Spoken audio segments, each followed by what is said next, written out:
The mid-16th century saw the rise of Protestantism in England, initiated by King Henry VIII, break from Rome, and nurtured by Edward VI and the nine-day Queen, Lady Jane Grey.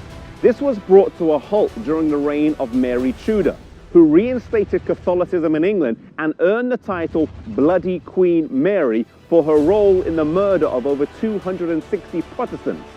Things changed when Elizabeth I came to the throne. She reinstated Protestantism and cemented earlier reforms that had started and established the Anglican Church.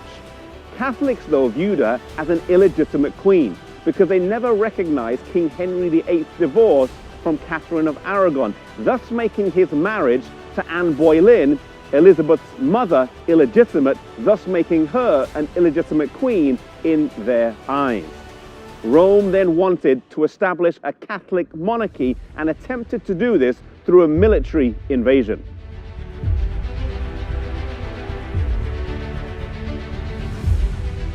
On the 28th of May, 1588, the Spanish Armada, a fleet of 130 ships, set sail from Spain to England. One of the largest fleets ever assembled at a huge cost to Spain. It had almost double the firepower of the entire English Navy, almost guaranteeing an easy victory. They were first sighted on July the 19th in Lizard, Cornwall, and the news was relayed to London via a system of beacons.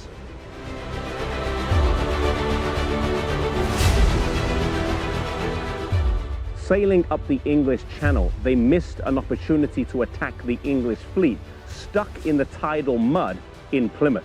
Hoping to reach the Netherlands to pick up 30,000 soldiers to battle with the English, they dropped anchor in Calais.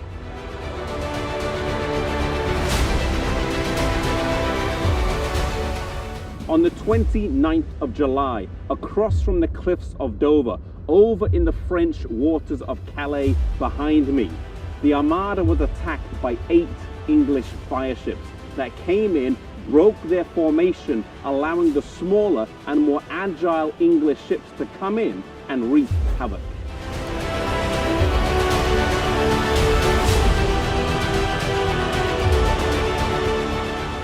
The Armada broke up and sailed up the Channel to the North Sea while being pursued by the English ships.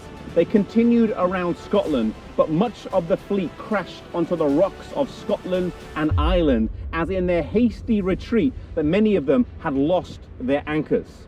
Of the 130 ships that originally set sail, only 67 of them made it back home.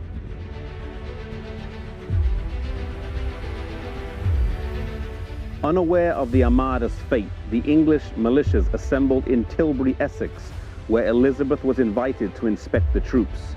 Wearing a silver breastplate over a white velvet dress, she gave a famous speech. "My loving people, we have been persuaded by some that are careful for our safety to take heed how we commit ourselves to armed multitudes for fear of treachery. But I assure you, I do not desire to live to distrust my faithful and loving people.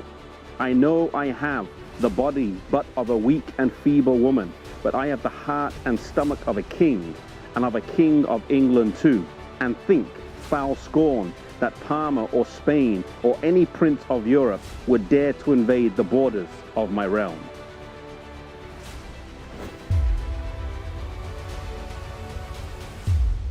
When it was clear that the Armada's attempt to overthrow Protestantism had failed, England was relieved, and Elizabeth I led a Thanksgiving service to St. Paul's Cathedral that was attended by almost as many as her coronation. Many took the defeat of the Armada to be a sign of God's favor and the inviolability of the rule of the Queen and her realm.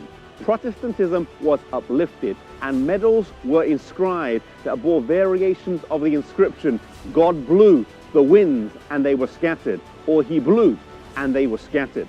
While historians debate exactly what was the factor that led to the defeat of the Armada, one thing is clear: Providence played a key role. Now, in our lives today, it may not be on such a grand scale as the Armada back then, but God still moves through providential circumstances. He doesn't always speak audibly.